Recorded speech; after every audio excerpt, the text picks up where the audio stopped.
Here we are behind the scenes at Bull Bones Brewery, and now this is the very first step. What are we looking at right here? Right now we're looking at some malt. This will be what's used for our stout.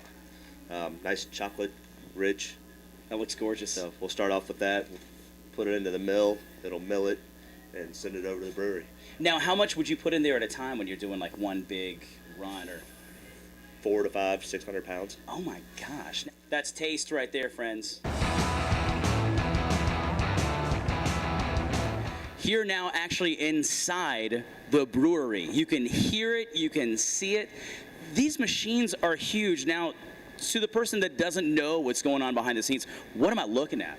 This is the lauter ton and the hot liquor tank. Pretty much we saw where the grain came from in the grain room. Comes over kind of in a big tube. We drop it down into the lauter ton, add hot water, gets all the sugars and flavors out of it, comes down to the hot liquor tank. After that it gets moved over to the actual brew kettle. At the brew kettle we'll bring it up to a boil and we'll add the hops.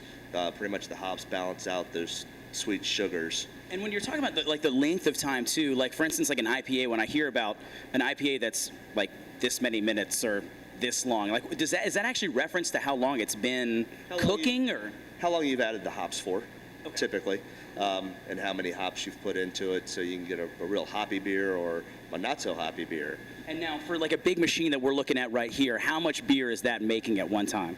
This is a 10 barrel system. 10 barrels is equate to 310 gallons or 20 kegs of beer. Sounds like a normal ROV party, 20 kegs plus.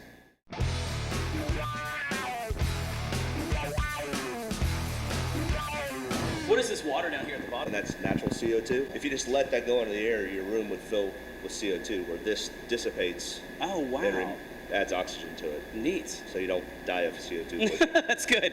The fermenting process is done. You now have a liquid that's beer.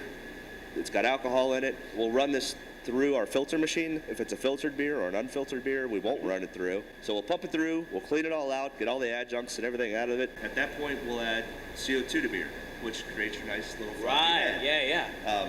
There is always some natural CO2 that's happening in the fermenting process, but this really adds what you're looking for with a nice bubbly beer.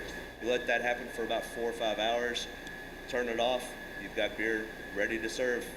Awesome. I think we're ready to be served. Again, a big thanks to Mark here at Bull Bones in Blacksburg. We're right at 1st and Main. You can't miss the place. Now, I have to bring this up really quick. At first, I was like, what is this on the bar? It's an ice rail. That is so cool. Keeps your beer nice and cold.